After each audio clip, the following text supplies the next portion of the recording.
Assalamualaikum warahmatullahi wabarakatuh. Nama saya Haryono Isman. Saya dari Fakultas Syariah dan Hukum, jurusan Siasah atau Hukum Tata Negara. Baik, saya dari KKN Daring Kelompok 56 ingin mendiskusikan hal yang menarik dari masalah yang lagi riuh di publik. Sampai-sampai diangkat temanya di ILC yang berjudulkan Ideologi Pancasila. Dalam hal ini, kita sudah mengetahui bagaimana komunis sudah berkembang di Indonesia. Nah, saya sebagai mahasiswa Fakultas Hukum sangat geram dengan mengenai hal ini. Adapun tugas video pribadi saya yang bertemakan menyikapi rancangan undang-undang haluan ideologi Pancasila atau disingkat dengan kata HIP yang lagi riuh di publik. Langsung saja kita masuk ke pembahasannya. Dalam rancangan undang-undang ini ada bagian dan ketentuan yang menimbulkan perbedaan pandangan di masyarakat. Namun, sesungguhnya secara garis besar, keberadaan rancangan undang-undang masih memenuhi syarat dapat dibentuknya suatu undang-undang sebagaimana diatur di konstitusi maupun Undang-Undang Nomor 12 Tahun 2011 tentang pembentukan peraturan perundang-undangan. Jadi menurut saya rancangan undang-undang haluan ideologi Pancasila ini tidak perlu dibuat karena tidak urgen dan tidak operasional.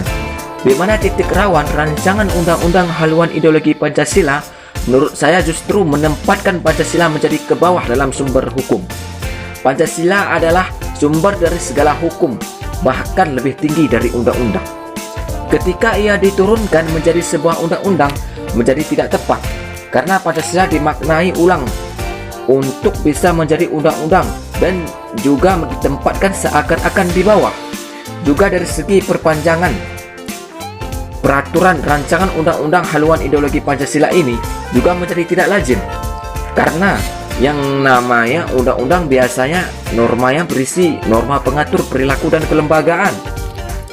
Sementara rancangan undang-undang ini isinya tidak ada, seperti melakukan apa tetapi benar-benar seperti asas, bukan berarti melanggar hukum melainkan menjadi tidak operasional. Saya juga memahami banyak kritik dari kelompok Islam dan juga dari MUI atau Majelis Ulama Indonesia, bahkan kekhawatiran di saat wacana yang sangat mirip dengan komunisme.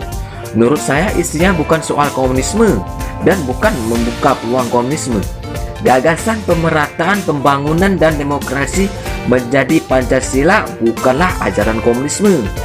Kalau soal TAP MPR sebenarnya bukan tentang PKI atau komunisme.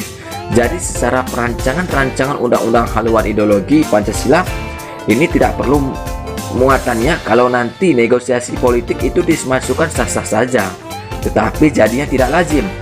Makanya kalau saya termasuk berpendapat undang-undang tidak urgen.